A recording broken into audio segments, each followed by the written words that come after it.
Hello जी, राम राम जी। कैसे हैं आप सब? आशा करते हैं आप सब बहुत अच्छे होंगे और प्रभु से यही कामना करते हैं कि हमेशा आप सब अच्छे ही रहें। तो देखिए, कई दिनों बाद आज थोड़ी सी हिम्मत की है कि अपने दर्शकों को, अपनी फैमिली को, अपनी यूट्यूब फैमिली को कुछ बता दिया जाए, क्योंकि कुछ अपडेट दी थी हमने कम्युनिटी के थ्रू। आपको बताया था कि हमारे साथ क्या हादसा हुआ है, और ये 5 तारीख की बात है जिस दिन ये हादसा हुआ था हमारे साथ, और हमने अपना एक फैमिली मेम्बर खो दिया था। तो इस दुख की घड़ी में कई दिन तो ऐसे ही चले गए, क्योंकि आंखों से केवल आंसू निकलते थे, शब्दों की जगह शब्द निकल ही नहीं पा रहे थे। तो इसलिए आप लोगों का सामना भी नहीं कर सके, हम आपको कुछ नहीं बता सके। तो देखिए, आज तारीख है 11 मई है। 5 तारीख की वो सुबह जब हमको ये खबर मिली थी 12:15 बजे कि हमने एक अपने फैमिली मेम्बर को खो दिया है, उसके बाद हिम्मत नहीं हुई आपको कुछ भी बताने की। लिख कर बताया था, बोल कर कुछ नहीं बता सके। तो कैसे हुआ था ये सब, वो थोड़ा सा डिटेल में बताना चाहता हूँ मैं आपको। अमित की मम्मी आप सब जानते ही हैं, मेरे ताऊ के बेटे की वाइफ। मेरे ताऊ के बेटे हैं सतीश, अमित के पापा। आप में से काफ़ी लोग जानते हैं। वो अपने माता पिता की इकलौती संतान है, तो उनकी वाइफ थी सबसे बड़ी भाभी। हमारे पिताजी 4 भाई हैं, तो उनकी 8 संतानें हैं, और 8 में से एक वो थे। उनकी वाइफ थी हेमलता। आप सब ने भी उनका हंसता मुस्कुराता चेहरा देखा है, देख रहे थे काफ़ी दिन से। कभी उनके चेहरे पे उदासी या गुस्सा आपने नहीं देखा है। हर एक वीडियो में हंसता मुस्कुराता चेहरा उनका आपको नज़र आता होगा। जैसे हमेशा से ही वो हंसती मुस्कुराती थी, किसी भी बात पे कभी नाराज़ या गुस्सा नहीं। बातें तो बहुत है मन में, बातों का गुबार भरा हुआ है, लेकिन बोलने की इतनी सी भी हिम्मत नहीं है। आज तक बोला नहीं जाता आंसुओं के सिवा। और कुछ लोग बोल रहे थे बार बार, आपका वीडियो क्यों नहीं आ रहा है, यही बताएंगे। वीडियो हमने कम्युनिटी में भी अपडेट किया था। तो पूरी फैमिली हमारी जो है वो सुख दुख शेयर करती थी, और सीमित संसाधनों में खुश रहती थी, एक दूसरे का साथ देते थे। हमारी खुशियों को जो है एक ग्रहण सा लगा है। बहुत ही प्यारा फैमिली मेम्बर, हमारी सबसे बड़ी भाभी, हमारी पीढ़ी की सबसे बड़ी बहू। 5 संतानें हैं उनकी। अमित पाल गडरिया के नाम से जो चैनल आप लोग देखते हैं, आप में से कुछ लोग, वो चैनल है अमित पाल का। तो वो हमारे ताऊ के जो बेटे हैं उनके बड़े बेटे हैं। एक लड़की की उन्होंने शादी की है, बाकी 4 संतानें जो हैं, एक बेटी और 3 बेटे अभी जो हैं अविवाहित हैं उनके। ऐसे ही हैं अल्लड़ मत, वो अभी ज़्यादा मैच्योर भी नहीं हैं, और मम्मी उनकी उन्हें छोड़कर चली गई है।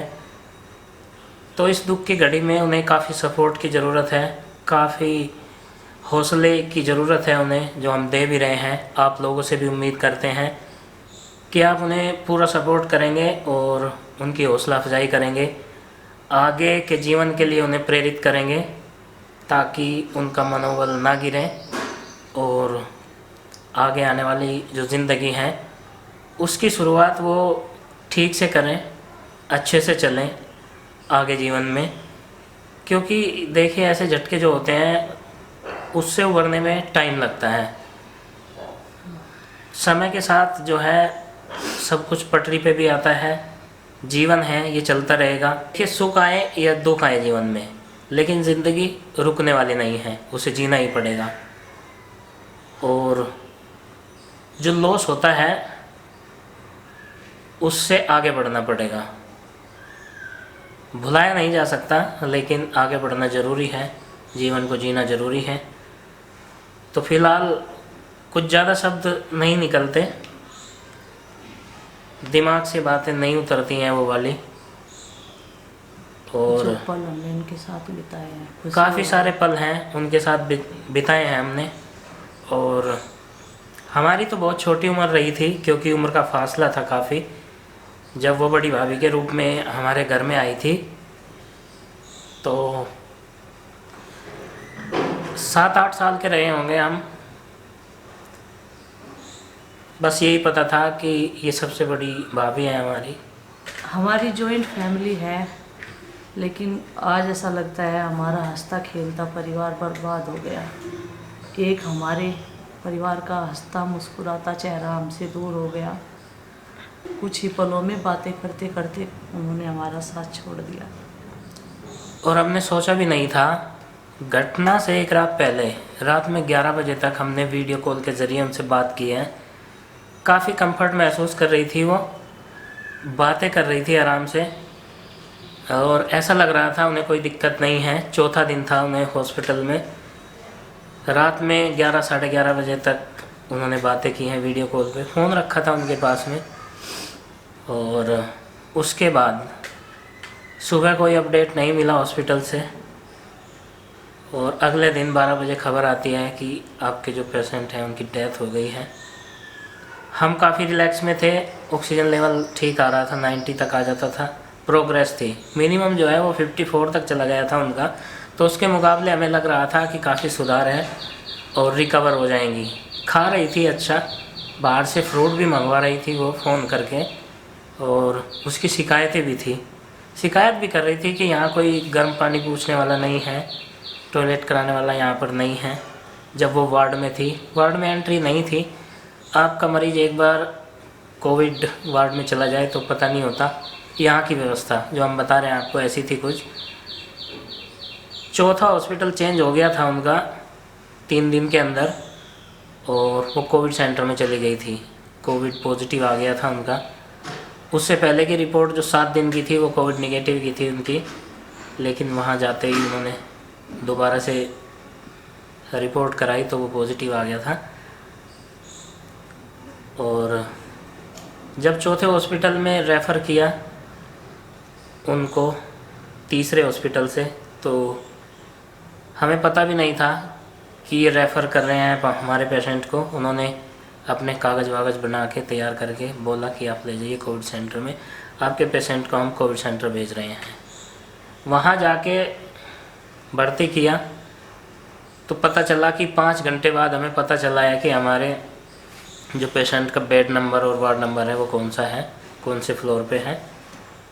हालांकि ऑक्सीजन लगी थी तब भी उन्हें, लेकिन आप समझ सकते हैं कि अगर 5 घंटे ऑक्सीजन हटा दी जाए किसी पेशेंट की, जिसे ऑक्सीजन की हर पल ज़रूरत है, तो उसे कैसा महसूस रहा होगा। हमने नहीं देखा है क्योंकि एंट्री नहीं थी वहाँ पे, लेकिन उसके बाद भी ये तसल्ली थी कि जाने के बाद भी वहाँ पर जो है बात हुई है, सब कुछ ठीक है। कुल मिला के अंत में विधाता को यही मंजूर था और इसी को हमें स्वीकार करना पड़ेगा। ये चीज़ें वापस नहीं आती हैं, लेकिन एक गहरी चोट छोड़ कर के चली जाती हैं इस तरह की घटनाएं। लेकिन बर्दाश्त करना पड़ेगा, बहुत लोगों के साथ हो रहा है। आप में से कई लोग बताते हैं, हमें बड़ा दुख होता है। भगवान करे आगे ना हो, बहुत कंट्रोल हो जाए सब कुछ जो सिचुएशन चल रही है। आप देख रहे हैं ये बबली, उसी दिन से थोड़ी सी तबीयत इसकी डाउन है।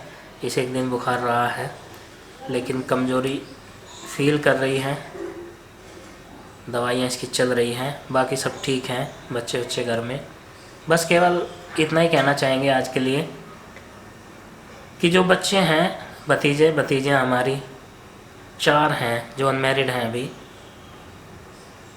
उन्हें बहुत सपोर्ट की ज़रूरत है। करेंगे जहाँ तक भगवान जितना काबिल बनाएगा करने के लिए उतना करेंगे। आप लोगों की सपोर्ट की ज़रूरत भी पड़ेगी, दुआओं की ज़रूरत। एक चैनल स्टार्ट किया था अमित पाल ने, आपने देखा होगा। उसके चैनल्स के ऊपर वीडियोस बनाता था वो।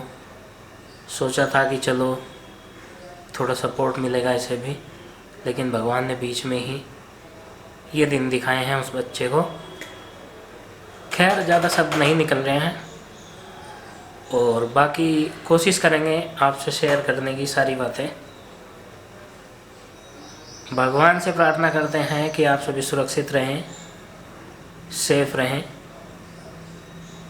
और यही दुआ है। आज के लिए बस यही बताना था आपको। कोशिश करेंगे और ज़्यादा हौसला बटोरने की, और ज़्यादा हिम्मत बटोर करके आपका सामना करने की कोशिश करेंगे, आपको बताएंगे, रूबरू होंगे आपसे, ताकि हमारी पूरी यूट्यूब फैमिली को पता चल सके कि हम किस हाल में हैं, कैसे हालात में हैं, अभी किस हालात से गुज़र रहे हैं। वैसे बाकी सब ठीक ठाक हैं घर में। ये दुख था है और इससे उभरने में थोड़ा सा टाइम लगेगा। ज़िंदगी है, इसके साथ जीना ही पड़ेगा और आगे भी बढ़ना पड़ेगा। तो चलिए बस इसी के साथ इतना ही। खुश रहिए, स्वस्थ रहिए। सबको राम राम।